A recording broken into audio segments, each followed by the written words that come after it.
hadzal kitab. Hadirin hadirat rahimakumullah, alhamdulillah kita baru saja melaksanakan apa yang disebut dengan mujahadah sholat umi. Mudah-mudahan upaya kita untuk mencintai Rasul Shallallahu Alaihi Wasallam itu mendapatkan respon positif dari Allah Subhanahu Wa Taala dan dari nabinya. Allahumma amin. Hadirin hadirat rahimakumullah, hari ini saya ingin menyampaikan tentang kekurang tepatan. Saya tidak ingin menyatakan kesalahan, tapi kurang tepat kita di dalam memahami teks atau apa yang disampaikan oleh Rasulullah Shallallahu Alaihi Wasallam. Saya ingin mengangkat dua teks saja. Yang pertama ayatul munafiqi salah satu, bahwa tanda orang munafik itu ada tiga. Idza hadatsa kadzdzaba, kalau ngomong bohong. Wa idza wa'ada apabila berjanji dia ingkar. Wa idza tumina khana, kalau dipercaya berkhianat. Yang saya katakan kurang tepat di dalam memahami ini, hadis yang oleh Rasul Shallallahu Alaihi Wasallam disampaikan kepada kita agar kita hati-hati, jangan sampai ada nifak, jangan sampai ada sifat kemunafikan dalam diri kita. Maka kemudian Rasulullah SAW menunjuk ada tiga ciri itu. Orang munafik itu cirinya tiga. Ini. Nah, tujuan Rasul SAW memberikan ciri ini agar kita hati-hati, jangan sampai kita terjatuh dalam kemunafikan. Karena innal munafiqina fi darkil asfali minan nar. Ya, kalau orang kafir ke neraka, yes. Tapi kalau orang munafik bukan hanya ke neraka, tapi ke keraknya neraka, udah luar biasa. Dan Nabi sendiri Shallallahu Alaihi Wasallam ketika masih jumeneng itu merahasiakan bahwa dirinya itu tahu siapa di antara sahabat-sahabatnya itu yang munafik, itu tahu. Ya berdasarkan ilham dari Allah Subhanahu wa Ta'ala. Tapi Nabi nggak mau menyatakan ini munafik ini. Saya itu tahu ini munafik karena Allah memberitahukan kepada saya. Nggak mau begitu. Kenapa? Ya karena tidak ingin mempermalukan orang. Bahkan Nabi pernah menyampaikan kepada Hudzaifah bin Yaman, wahai Hudzaifah, saya itu mendapatkan wahyu dari Allah tentang orang-orang munafik di Madinah. Tapi saya tidak ingin membuat sakit hati mereka. Saya tidak ingin mempermalukan mereka. Jadi saya takut juga kepada Allah kalau apa yang sudah disampaikan oleh Allah tidak juga saya sampaikan kepada umat. Tapi kalau saya sampaikan ini juga akan menimbulkan fitnah. Maka saya menilai kamu adalah orang yang pandai menutup rahasia. Saya ceritakan kepadamu ABCD. Bahkan saya juga nggak tahu ABCD itu siapa. Karena di dalam hadisnya dijelaskan begini. Begitu Hudzaifah bin Yaman, begitu Nabi kita Muhammad Sallallahu Alaihi Wasallam meninggal, Hudzaifah dicecar sama Umar bin Khattab. Saya tahu kamu itu pernah mendapatkan rahasia. Coba ceritakan. Nggak berani saya. Kan Nabi sudah meninggal.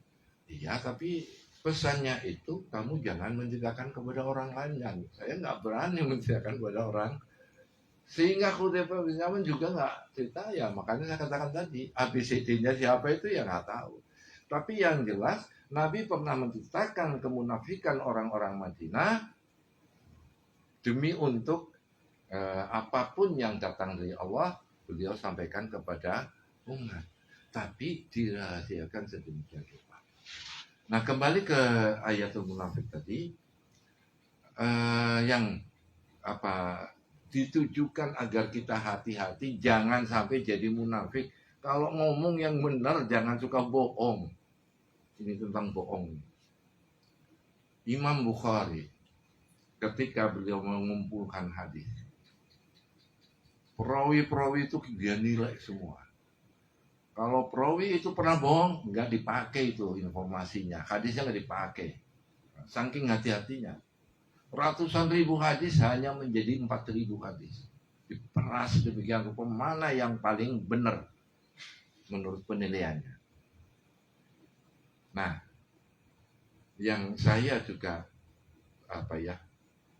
bukan kaget apa-apa, tapi sedemikian rupa Imam Bukhari di dalam menjaga jangan sampai ada hadis palsu, jangan sampai ada orang bohong menggunakan atas nama akun. Menurut dia, kalau ada orang memberikan makanan kepada kucing misalnya, pus, tapi nggak dikasihkan, hanya pengen supaya kucing itu keluar. Sering kita lakukan itu. Itu menurut Imam Bukhari itu sudah termasuk bohong, sudah termasuk orang yang tidak bisa diterima kalimat-kalimat. Tapi kita boleh setuju, boleh tidak. Ini kan bukan hadis, bukan Quran, tapi Imam Bukhari menganggap orang yang membohongi binatang saja sudah tidak dia percayai, apalagi kalau membohongi manusia. Apalagi kalau membohongi rakyat se-Indonesia. Tapi nggak perlu saya berikan contoh, nanti ada akses politiknya. Kembali tentang tujuan untuk membina diri supaya terhindar dari munafik. Ternyata hadis itu bukan untuk menilai diri, tapi untuk menuduh orang. Yang sederhana aja dalam bahasa sehari-hari. Bohong kamu, munafik berarti. Menuduh kan? Padahal orang munafik itu jahat sekali, lebih jahat dari orang kafir. Kita tuduh, kamu itu munafik karena kamu udah bohong. Kamu itu munafik karena kamu udah janji tapi kamu ingkar. Kamu itu munafik karena kamu udah dipercaya tapi kamu khianat. Ini kurang tepat menggunakan hadis yang seharusnya untuk evaluasi diri tapi untuk menuduh orang. Itu satu. Yang kedua, kalau ini bahkan banyak ayat Al-Quran yang memerintahkan kita dan memberikan keutamaan-keutamaan agar kita mau melakukannya. Berinfak. Wa mimma razaqnahum yunfiqun. Bahkan sering para penceramah menceritakan bahwa besok di akhirat yang paling disesali kenapa tidak diamalkan adalah tentang sedekah. Artinya karena apa? Mereka menyatakan, ya Allah, seandainya saya dikembalikan ke dunia, saya akan berinfak. Jadi yang utama itu infak. Ini juga merupakan petunjuk dari Allah dan Rasulnya agar kita suka berinfak. Tapi apa yang terjadi? Yang terjadi ayat ini dijadikan alat oleh orang-orang untuk mengumpulkan infak. Saya pernah fakta, tapi kalau disebut nama juga saya sudah lupa orang namanya itu. Jadi ketika ada pondok pesantren ngundang kiai, pondok pesantrennya belum jadi, kiai ini pengen supaya orang mau berinfak ke pondok pesantren itu sehingga dia cerita tentang keutamaan berinfak. Oh, pahalanya sekian kali lipat. Nanti kamu di surga bakal begini, dan seterusnya.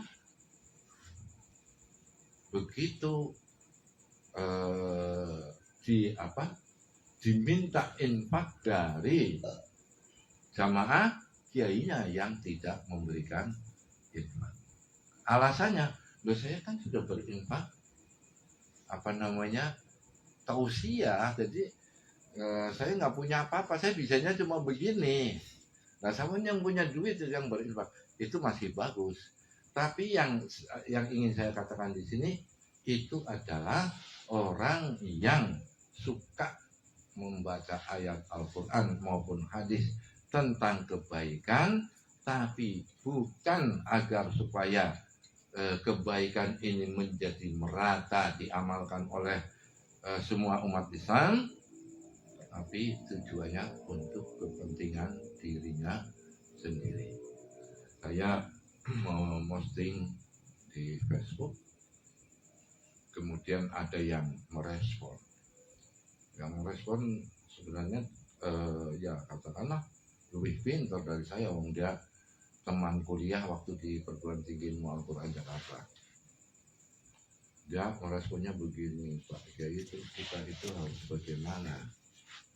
Saya itu setiap bulan kirim uang kepada Facebooker yang sedang membangun pesantren atau yang sedang berupaya mengumpulkan Quran untuk dibagikan.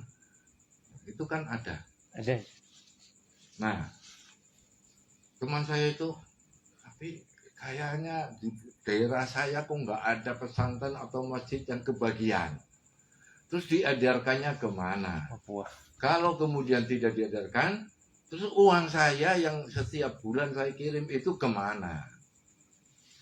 Ya, jalan tengahnya memang saya katakan sudah ikhlaskan saja, karena kalau dicari-cari itu ternyata penipuan misalnya, pahala kamu menjadi hilang, karena di dalam Al-Quran sendiri dinyatakan apabila kita telah mengeluarkan dana atau berdonasi kemudian mengungkit-ungkit, maka pahala donasi itu menjadi hilang. Jadi ya sudah ya. Tapi hati-hati, jangan setiap postingan di Facebook kemudian langsung transfer. Nah, dilihat dulu siapa ya. Dan memang kita di Indonesia banyak, dan saya juga mengalami berfacebook itu kan kita ingin menyambung teman yang lama nggak ketemu di Facebook. Nah, ini orang berfacebook tapi siapapun yang ingin berkenalan diterimanya. Yang akhirnya terjadilah banyak suami istri yang berasal dari Facebook itu ya cerai karena ternyata mendapatkan pasangan yang tidak seperti yang diinginkan atau di luar harapan, di luar ekspektasi. Hadirin hadirat rahimakumullah, maka kita di dalam menuntut ilmu agama atau belajar agama, di samping kita memang harus aktif membaca, kemudian kita juga aktif memilah. Jangan sampai kita mendapatkan informasi agama dari orang yang tidak berhak untuk menjelaskan agama. Karena sekarang ini ilmu agama boleh katakan tidak harus orang yang alim dalam bahasa Arab, yang sudah tulisannya Arab pun dia bisa baca karena Google sudah menyiapkan terjemahannya. Cara bacanya juga disiapkan oleh Google. Jadi orang asal baca Google insya Allah bisalah menjadi penceramah. Makanya kita memilih mana penceramah, mana guru pembimbing. Kalau penceramah banyak. Malah kadang-kadang kita sendiri yang menceburkan dirinya untuk tidak memilah dan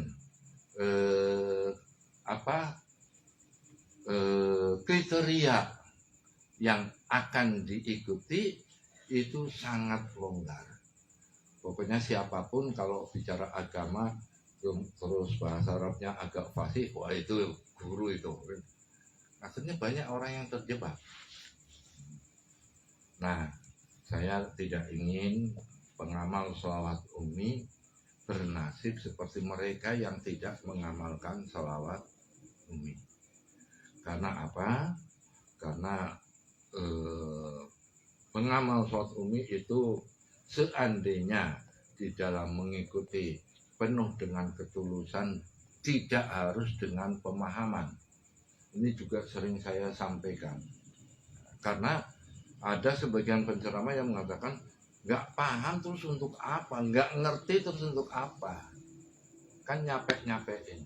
Sampai-sampai ada orang yang bacaan sholat aja diterjemah Allah Maha Besar, dengan nama Allah yang pengasih lagi penyayang, segala puji bagi Allah. Itu ada terjadi dan itu banyak penganutnya. Makanya kemudian ketahuan sama aparat karena pengikutnya semakin banyak dan ternyata apa yang dilakukan bertentangan dengan ajaran agama. Karena untuk sholat bahasa tidak boleh diterjemah. Tapi kalau dalam hati kita mohon kepada Allah ya pakai bahasanya sendiri. Hadirin hadirat rahimakumullah. Nah, tadi saya katakan insya Allah pengamal sholat Umi tidak akan terjebak itu apabila tadi saya katakan di dalam mengamalkannya penuh dengan ketulusan, bukan harus dengan pemahaman. Yang penting tulus. Karena apa? Sudah banyak juga terjadi orang berdoa tanpa ngerti artinya, tapi mendapat pengabulan dari Allah Subhanahu wa Ta'ala. Banyak contohnya dan saya tidak sempat untuk malam ini memberikan contoh, nanti dalam obrolan biasa saja. Kurang lebihnya mohon maaf dan mudah-mudahan yang sedikit itu bermanfaat. Wallahu muwaffiq ila aqwamit thoriq. Wassalamualaikum warahmatullahi wabarakatuh.